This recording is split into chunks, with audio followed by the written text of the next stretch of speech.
Hi friends, welcome to ఇంటి బంధాలు YouTube channel. ముందుగా మన ఛానల్ సబ్స్క్రైబ్ చేసుకోండి. ఇక మనం వీడియోలోకి వెళ్ళిపోదాం. ఇక ఇందుకైతే నానమ్మ చెప్పిన మాటలన్నీ కూడా మనసులో పెట్టుకుంటుంది. నిజమే కదా, ఈ ఆస్తి అంతస్తు, ఈ ఇల్లు, ఈ కంపెనీలు అన్నీ కూడా నా పేరు మీదకే వచ్చాయి. ఇప్పుడు పెళ్లి అనే బంధంలో కూడా నేను అడుగుపెట్టినట్టుగా అబద్ధం చెప్పాను. కాని నిజానికి ఆస్తి ఇప్పుడు నా పేరు మీదే ఉంది. ఇప్పుడు నేనేం చేయాలి? ఏవి చేసినా నానమ్మ చెప్పినట్టుగా ఇక కంపెనీలో మాత్రం ఎవ్వరికీ ఎలాంటి లోటు లేకుండా పూర్వవైభవం తీసుకురావాలి.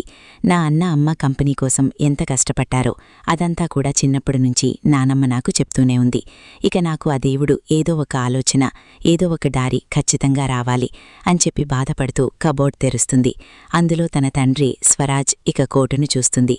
ఇక ఒక్కసారిగా దానిమీద ఆర్ఎన్ లెటర్తో అంతకుముందు ఇక రాజ్ కావ్య ఏ విధంగా ఆఫీస్కి వెళ్లేవాళ్ళో అదంతా కూడా ఊహించుకుంటుంది. మా నాన్న ఈ కోటు వేసుకుని ఆఫీస్కి వెళ్ళి ఆఫీస్లో ఉన్న ప్రాబ్లమ్స్ అన్నీ సాల్వ్ చేసేవాడు.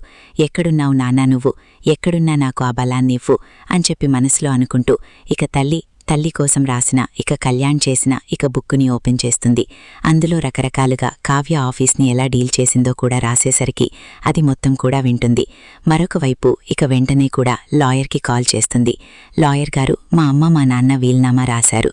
ఆ వీల్నామా ప్రకారం నాకు పెళ్లి అయింది. ఇప్పుడు ఆస్తి నాకు దక్కినట్టే కదా అనగానే 100కి 100% దక్కినట్టేనమ్మా. ఇక నువ్వు ఎవ్వరికీ భయపడాల్సిన అవసరం లేదు. నువ్వు కంపెనీలో ఎండీగా చైర్మన్ చైర్లో కూర్చోవచ్చు.